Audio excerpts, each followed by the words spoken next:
Baik, Assalamualaikum warahmatullahi wabarakatuh. Perkenalkan nama saya Gariansa dengan NPM 233551013.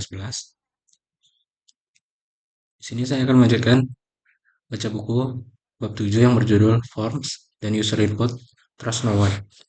Seperti biasa, jika ada bahasa yang tidak saya ketahui, maka saya akan menanyakan ChatGPT.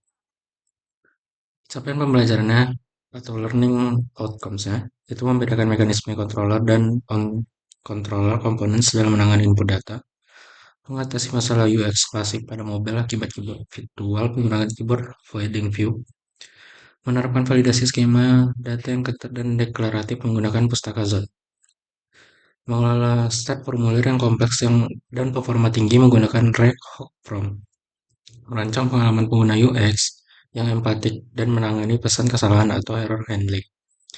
Di sini bahasa yang saya tidak ketahui itu adalah pustaka Zod.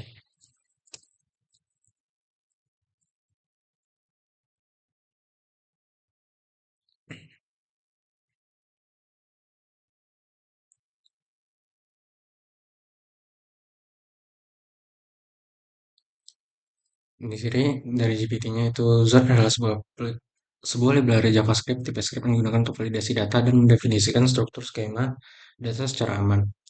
Penjelasan simpelnya itu Zod dipakai untuk memastikan data yang masuk ke aplikasi kita sesuai format yang diharapkan. Misalnya form input user, data dari API, request body di backend. Lalu kenapa Zod itu penting? Di JavaScript biasa data itu bebas atau tidak ada tipe pasti. Nah, Zod itu membantu untuk validasi data otomatis, menghindari error runtime, cocok banget buat TypeScript atau TypeSafe. Ini contoh penggunanya, itu ada kita menggunakan import from Z-nya, bikin skemanya, ini contoh skemanya, name Z string, Z number, validasi datanya, const result, distro schema, name query, 20. If result sukses console collect data valid, else console log data tidak valid. Fitur utama Z skema di validation string number, object, dan lain tipe interference otomatis di TypeScript. Error handling yang jelas, tidak perlu config ribet, langsung pakai. Biasanya dipakai bareng backend Node.js atau Express, front-end React atau Vue. API validation misalnya sebelum simpan ke database. Kesimpulannya itu library untuk ngecek dan ngejamin data valid sebelum dipakai di aplikasi.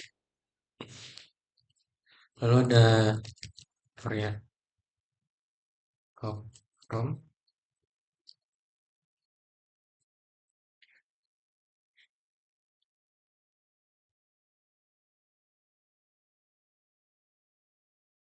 Oh, di sini saya type ya.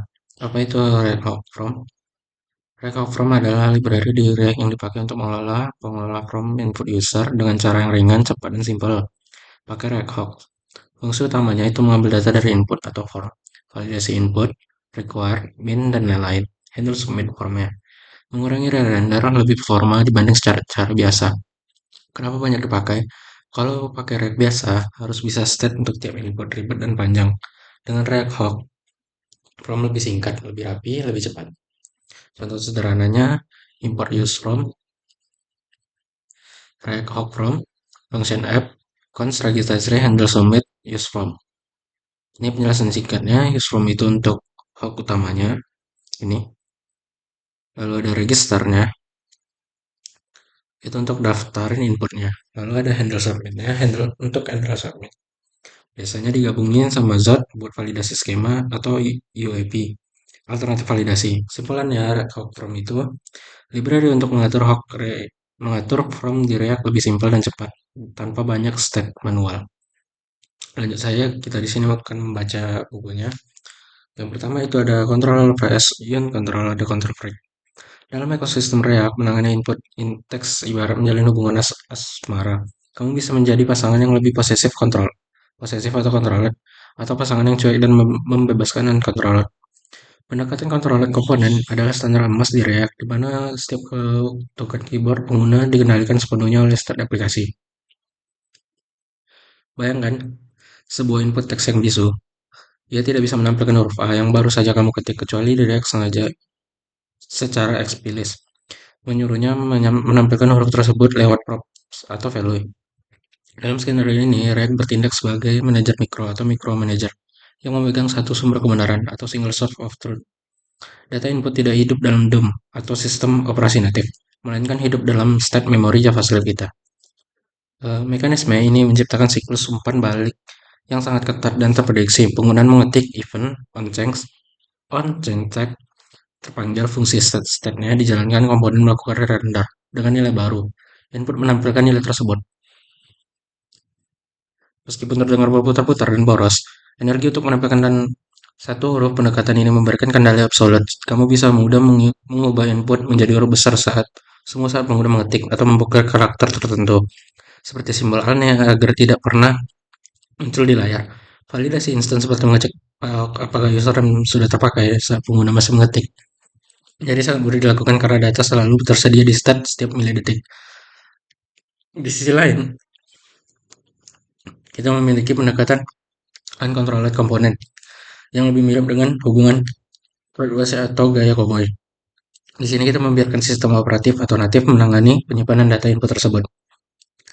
Dan kita hanya menengok nilainya saat kita benar-benar dibutuhkan. Biasanya saat tombol submit ditekan saat kita menggunakan ref atau user ref untuk penjembatan ke elemen input natif dan menarik nilainya secara manual. Pendekatan ini jauh lebih hemat performa karena tidak memicu render setiap kali pengguna mengetik satu karakter. Jika kamu memiliki formulir raksasa dengan 50 kolom isian menggunakan uncontrolled komponen akan membuat aplikasi terasa jauh lebih ringan dan responsif karena UI thread tidak dibombardir dengan siklus render yang konstan. Namun, di dunia React Native, pendekatan controller seringkali dianggap sebagai warga kelas 2 dan kurang disarankan untuk mayoritas kasus pengguna umum. Alasannya adalah hilangnya sinkronasi antara apa yang kamu lihat dan pengguna dan apa yang diketahui oleh logika aplikasi. Jika kamu ingin menaktifkan tombol submit secara otomatis ketika panjang password kurang dari 8 karakter, kamu akan kesulitan untuk melakukan dengan uncontrolled komponen. Karena aplikasi kamu tidak sadar akan perubahan panjang karakter secara real time, kamu harus menambahkan event listener manual yang pada akhirnya membuat kode menjadi lebih rumit daripada sekedar menggunakan step biasa. Selain itu, fitur canggih seperti masking input atau misalnya format otomatis nomor telepon plus 62 hampir dilakukan mustahil dilakukan dengan mulus tanpa kendali penuh dari kontrol komponen. Perbedaan antara keduanya seringkali bermuara pada kompromi antara performa dan fungsional fitur. Untuk formulir login, sederhana untuk pencarian controller komponen adalah bagian yang paling aman, mudah didebug, dan keren banget.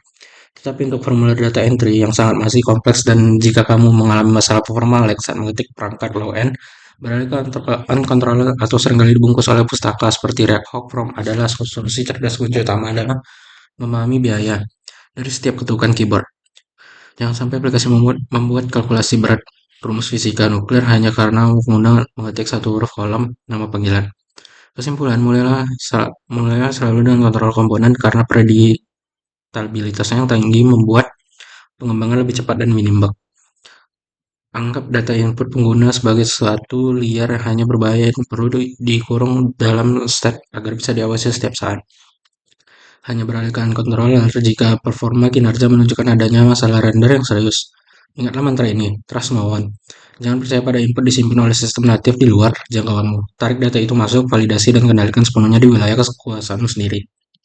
Lalu ada kedua itu, handling keyboard atau UX, the invisible enemy. Salah satu musuh terbesar yang seringkali terlupakan pengembangan aplikasi mobile adalah keyboard virtual atau soft keyboard. Di layar desktop yang luas, keyboard fisik tidak pernah mengganggu ketampilan layar, tapi di mobile, keyboard virtual adalah monster yang memakan hampir 40% hingga 50% ruang layar saat muncul masalah klasik yang sering terjadi. The hidden submit button, pengguna asik mengisi formulir di bagian bawah layar. Keyboard muncul tiba-tiba tombol daftar tertutup tombol oleh keyboard tersebut. Pengguna yang bingung akan mencoba menutup keyboard dan terkadang tombol dismiss-nya tersembunyi atau lebih parah, mereka mengira aplikasi macet dan akhirnya keluar. Ini adalah cacat UX fatal yang bisa membunuh konversi aplikasimu dalam sekejap. Untuk mengatasi invasi ruang layar ini, React Native menyediakan perisai bawaan bernama Keyboard Avoiding View. Komponen ini bertugas untuk otomatis menyesuaikan posisi konten di dalam byte hingga mendorong ke atas padding atau mengubah tingginya height agar tidak tertutup oleh keyboard yang sedang naik. Konsepnya sederhana, ketika keyboard memberi sinyal, saya mau muncul setinggi 300 pixel. Komponen ini akan bereaksi, oke saya akan geser konten ini 300 pixel juga. Tanpa komponen ini, input teks yang di bawah layar akan terkubur hidup-hidup di bawah keyboard, menciptakan pengalaman mengetik buta yang sangat menyebalkan. Namun, implementasi keyboard avoiding view tidak semulus teori yang di atas kertas karena fragmentasi antara iOS dan Android property behavior adalah sumber kebingungan utama di iOS. Kita seringkali harus menggunakan behavior atau padding, sementara di Android kadang behavior high. Atau bahkan tidak perlu properti apapun karena Android memiliki manajemen Windows Soft Input Mode sendiri di level OS. Kamu akan sering mendapatkan situasi di mana layout terlihat sempurna di iPhone, tapi di Android kontennya malah terdorong terlalu tinggi hingga keluar layar atau sebaliknya. Melakukan pengujian di kedua platform secara fisik adalah satu-satunya cara untuk memastikan keyboard tidak merusak tatanan UI yang sudah kamu desain dengan indah. Tantangan berikut adalah interaksi antara keyboard dan komponen scroll view. Jika volumenya panjang dan bisa digulir, kamu harus memastikan bahwa input yang sedang aktif atau fokus input selalu terlihat di layar. Untungnya, scroll view di Rec Native memiliki fitur cerdas yang bisa melakukan auto scroll ke input yang sedang diketik, asalkan struktur komponenmu benar. Properti keyboard Parsi tabs juga sangat krusial. Pernahkah kamu mencoba menekan tombol submit tapi keyboard malah menutup dulu dan tombolnya tidak terpencet? Itu karena secara default, tapi di luar input akan menutup keyboard dan membatalkan aksi tiap tab tersebut. Mengatur properti ini ke handle atau always memastikan bahwa tab pengguna pada tombol tetap dieksekusi meskipun keyboard sedang terbuka. Masalah UX yang lainnya diabaikan adalah bagaimana cara menutup keyboard dismissal dengan caranya intuitif. Pengguna bisa terbiasa mengutuk area kosong di luar formulir untuk menutup keyboard, tapi perilaku ini tidak terjadi otomatis di React Native. Kita harus membungkus layar kita dengan komponen touchable without feedback dan memanggil fungsi keyboard dismiss. Pada proof on press, ini adalah data kecil yang memberikan dampak besar atau return di keyboard untuk melihat layar penuh kembali itu menambah beban kognitif yang tidak perlu. Menangani keyboard adalah seni mengelola ruang yang terbatas dan dinamis. Kamu tidak hanya mendesain satu tampilan statis, tapi dua keadaan. Keadaan keyboard tutup atau layar penuh, dan keadaan keyboard buka atau layar setengah. Pastikan elemen krusial seperti tombol aksi utama call atau action tetap bisa diakses dalam kedua keadaan tersebut. Jangan biarkan keyboard menjadi tembok penghalang. Antara pengguna dan tujuan mereka, keyboard haruslah menjadi alat bantu, bukan rintangan visual yang membuat pengguna frustasi. Lalu yang ketiga ada skema validation, ZOT atau Neck Club Bouncer. Dahulu kala validasi dilakukan dengan rangkaian if else yang panjang dan berbelit-belit, sering disebut sebagai spaghetti validation. Kamu akan menemukan kode yang mengerikan seperti jika nama kosong, return error, A jika email tidak ada, atau add return error. Jika password kamu kurang dari 8, return error C. Kode implementatif semacam ini sulit dibaca, sulit dipelihara, dan sangat rentan terhadap bug logika. Jika kamu lupa ke satu kondisi else jika kamu lupa satu kondisi else, data sampah bisa lolos masuk ke database dan menyebabkan kekacauan. Di sini kita membutuhkan seorang penjaga keamanan profesional, dan Z adalah bouncer kelab paling ketat namun cerdas di ekosistem TypeScript ini. Z memungkinkan kita melakukan validasi berbasis skema declaration, alih-alih menulis logika pengecekan manual. Kita mendefinisikan bentuk data yang kita inginkan di awal. Kita bisa menulis const user schema atau Z object name screen min email Z string email. Seperti menulis aturan masuk ke lab malam di papan tulis, harus pakai sepatu, umur minimal 21 dan bawa KTP. Z akan membaca aturan ini secara otomatis menolak data apa yang tidak memenuhi kriteria tersebut. Pendekatan deklaratif ini membuat kode validasi terbaca seperti bahasa manusia, bukan bahasa mesin yang rumit. Kekuatan super Z sesungguhnya muncul ketika dipadukan dengan TypeScript Inference karena kita mendefinisikan bentuk data rinci. Z bisa secara otomatis menggenerate tipe data script untuk kita tidak perlu menulis interface user secara manual lagi. Cukup gunakan type user, zinfer, type of user schema. Ini menjamin bahwa tipe data kode TypeScript kita selalu 100% sinkron dengan logika validasi runtime.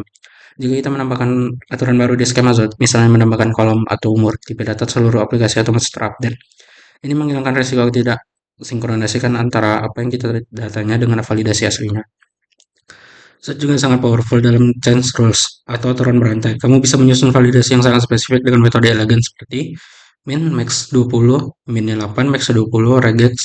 Jika kamu butuh pesan error custom dalam bahasa Indonesia gaul, Zot memudahkan. Min message wajib di sini, bro. Wajib diisi, bro. Fleksibilitas memungkinkan kita memberikan umpan yang sangat presisi kepada pengguna. Alih-alih hanya mengatakan data salah, kita bisa mengatakan password harus punya minimal satu huruf besar dan satu angka. Membantu pengguna memperbaiki kesalahan mereka dengan cepat tanpa menebak ombak. Selain validasi tipe data dasar, Zoom juga sanggup menangani validasi relasional yang kompleks seperti kolom konfirmasi password. Kita bisa menggunakan metode refine untuk mengecek apakah password sama dengan confirm password. Logika validasi dan test field semacam ini dulunya sangat merepotkan untuk ditulis secara manual. Tetapi Zod itu menjadi bagian natural dari definisi skema. Saat mengukur semua runtime, logika perbandingan tersebut dalam satu blok kode bersih terisolasi menjaga komponen UI, kita tetap fokus pada tugas menampilkan visual, bukan menghitung logika benar atau salah. Integrasi zat dalam alur kerja input menciptakan lapisan keamanan pertama yang kokoh sebelum data menyentuh API atau backend. Filosofinya adalah fail fast. Jika data input sampah, tolak secara secepat mungkin di sisi klien HP pengguna. Jangan buang-buang kuota internet yang mengirimnya ke server hanya untuk ditolak di sana. Dengan Zod, kita bisa tidur nyenyak mengetahui bahwa hanya data yang benar-benar bersih, steril, dan sesuai format yang diizinkan masuk ke dalam logika bisnis aplikasi kita. Ini adalah bentuk pertahanan terbaik melawan trust isu data input. Lalu yang keempat ada state management forms the orchestra conductor. Mengelola setiap formulir state bisa mungkin bagaimana cukup untuk formulir login dengan dua kolom, tetapi akan menjadi bencana performa untuk formulir pendaftaran yang panjang. Ingat konsep controller komponen, di mana setiap ketukan memicu render. Jika formulir memiliki 20 kolom dan semuanya berada di 19 kolom lainnya untuk ikut di render ulang, meskipun mereka tidak berubah, ini menyebabkan yang disebutnya render tracing, di mana api kita pengguna menjadi panas dan ketika keyboard terasa lag atau lambat muncul, kita membutuhkan aksi solusi manajemen state yang lebih cerdas dan terisolasi. Solusi de facto industri saat ini adalah Reg Hop From atau RHV. Pustaka ini bekerja dengan filosofi unik yang menggunakan pendekatan dan kontrol ref di balik layar untuk format tetapi memberikan API yang terasa seperti controller untuk kemudahan pengguna. RHV bertindak sebagai konduktor orkestra yang memastikan bahwa ketika suatu instrumen input dimainkan, instrumen lain tidak perlu ikut bereaksi dengan RHV. Mengerti kolom nama hanya akan memicu perubahan pada komponen input nama itu sendiri, sementara formulir tetap diam dan tenang. Isolasi render ini adalah kunci untuk mencapai performa 60 fps pada formulir yang kompleks sekalipun. Dalam konteks React Native, RHP menyediakan komponen pembungkus khusus bernama controller, karena komponen di input React Native tidak mengeksplor HTML standar seperti web controller bertugas menjembatani logika RHP. Dengan komponen UI native, pola pengguna melibatkan prop render yang diberikan fungsi on change on blur dan value. Kita cukup menyambungkan fungsi-fungsi ini ke props milik text input atau komponen custom kita meskipun sintaknya terlihat lebih panjang daripada register di web. Pola controller memberikan fleksibilitas untuk pengguna komponen UI daripada pustaka API ketiga dimanapun, seperti UI kita atau React Native Paper, tanpa masalah kompatibilitas. Fitur pembunuh atau killer feature adalah RHP yang adalah integrasinya mulus dengan Zod Resolver. Kita bisa langsung menyambungkan skema Z yang sudah kita buat di bagian sebelumnya dan ke dalam hook use form yang menciptakan alur kerja yang sangat harmonis. RHP mengurus manajemen state event, sementara Z mengurus logika validasi. Ketika pengguna menekan tombol submit, RHP akan secara otomatis menjalankan validasi Z. Jika ada error, RHP akan membatalkan pengiriman data dan memberikan subject error yang berisi pesan spesifik untuk setiap kolom. Siap untuk ditampilkan di UI, kita tidak bisa menulis satu baris pun di logika if error secara manual. RHP juga menyediakan objek from state yang sangat kaya informasi seperti is dirty, apakah formulir sudah diedit atau is valid, apakah semua data sudah benar, dan is submitting, apakah sedang loading. Properti-properti ini memungkinkan kita membuat UI yang responsif dan canggih, misalnya menertibkan tombol submit jika formulir belum valid atau menampilkan spinner loading saat kita sedang dikirim. Semua situs ini dikelola secara otomatis, membebaskan kita dari keharusan membuat puluhan variabel useState untuk melacak status setiap bagian formulir. Kode menjadi jauh lebih bersih, lebih pendek, lebih mudah dipahami dengan menggunakan React Hook From. Kita mengubah tugas manajemen formulir yang biasanya menjadi sumber utama kode spaghetti menjadi struktur yang rapi dan terorganisasi. Kita memisahkan tiga kekhawatiran utama: tampilan UI komponen, logika validasi zat, dan manajemen state RHP. Pemisahan ini membuat kode kita sangat mundur dan mudah dites. Formulir yang kompleks bukan lagi monster yang menakutkan, melainkan sekumpulan komponen yang kecil yang bekerja sama dalam harmoni di bawah satu arah konduktor yang efisien. Lalu ada yang kelima yaitu error handling atau UX empathic messenger. Menampilkan pesan kesalahan error message adalah momen yang krusial dalam interaksi manusia dan komputer. Salah langkah sedikit saja, pengguna akan merasa bodoh atau disalahkan atau frustasi. Seringkali developer menampilkan pesan error teknis seperti error 400, bad request, atau invalid request pattern yang sama sekali tidak dimengerti oleh manusia normal. Tujuan dari utama error handling UX bukan sekadar memberitahu bahwa ada yang salah, tapi membimbing pengguna untuk memperbaiki dengan cara yang sopan dan jelas. Pesan error haruslah bertindak seperti guru yang sabar, bukan polisi yang galak. Gunakan bahasa yang manusiawi, misalnya email ketinggalan nih alih-alih format email tidak valid. Waktu penampilan atau timing, pesan error juga menentukan tingkat frustasi pengguna. Jangan pernah menampilkan pesan error berwarna merah mencolok saat pengguna sedang mengetik change. Bayangkan betapa menyebalkannya jika kamu mengetik satu huruf U dan aplikasi langsung bertanya email salah. Padahal kamu belum selesai mengetik, praktik terbaik adalah menggunakan strategi validation on blur. Saat pengguna pindah dari kolom tersebut, atau validation on submit saat tombol ditekan, biarkan pengguna menyelesaikan pikiran mereka terlebih dahulu. Baru kemudian kita evaluasi hasilnya, karena instan hanya boleh berubah dilakukan untuk hal positif, karena seperti indikator kekuatan pasukan yang berubah dari merah ke hijau. Posisi penampilan atau placement pesan error harus ada konseptual. Pesan error global yang muncul di bagian paling atas atau halaman kesalahan formulir ini seringkali tidak efektif karena pengguna harus mencari-cari sendiri di kolom yang salah.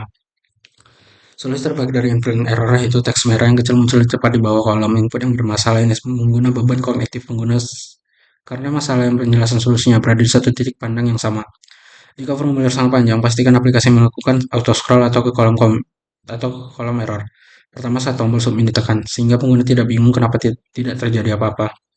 Selain teks, pengguna isyarat visual atau visual quest sangat penting untuk aksesibilitasnya. Jangan hanya mengandalkan warna merah untuk mengandalkan error, karena pengguna buta warna tidak akan memiliki perbedaannya. Gunakan kombinasi permohonan warna border menjadi merah, penambahan ikon tanda seru, dan teks penjelasan. Animasi getar atau screen animation pada input salah satu juga bisa menjadi sentuhan UX yang bagus.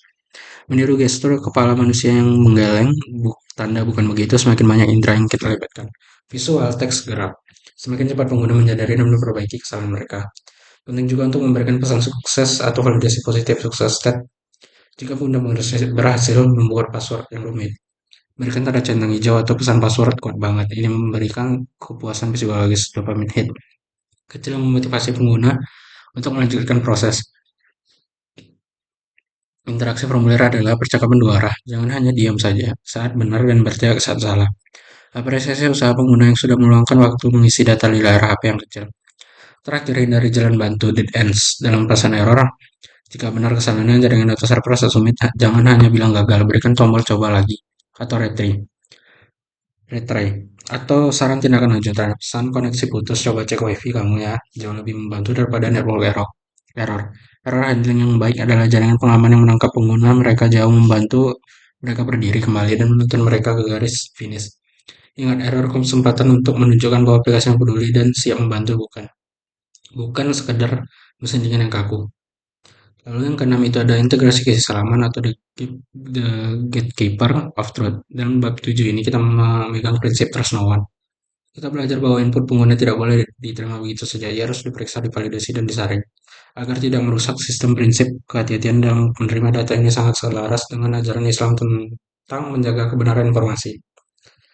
Yang pertama ada validasi input dan konsep tabayun atau klarifikasi. Kita menggunakan surat atau logika validasi untuk memastikan data yang masuk adalah benar aman sesuai format. Kita menolak data sampah. Dalam Islam, sikap kritis terhadap informasi yang masuk disebut tabayun. Allah Subhanahu wa Ta'ala memerintahkan kita untuk memvalidasi setiap berita sebelum mempercayainya. Hai orang-orang beriman, jika datang kepadamu orang fasik membawa satu berita, maka periksalah dengan teliti tabayun agar kamu tidak menimpakan suatu musibah kepada satu kaum yang mengetahui keadaannya. Quran Surat Al-Hujurat ayat ke-6. Validasi from adalah tabayun digital, sebagaimana kita mencegah skill injection atau script berbahaya masuk ke database. Aplikasi seorang muslim harus mencegah fitnah dari hoax masuk ke dalam hati pikirannya, filterlah informasi seketat zat memfilter email. Yang kedua itu ada kontrol input dan malaikat pencatat. Dalam komponen kontrol input, setiap ketukan tombol atau keystroke yang dilakukan, pengguna langsung dicatat ke dalam stack. Tidak ada satu huruf pun yang terlewat. Sistem mengetahui segalanya secara real time.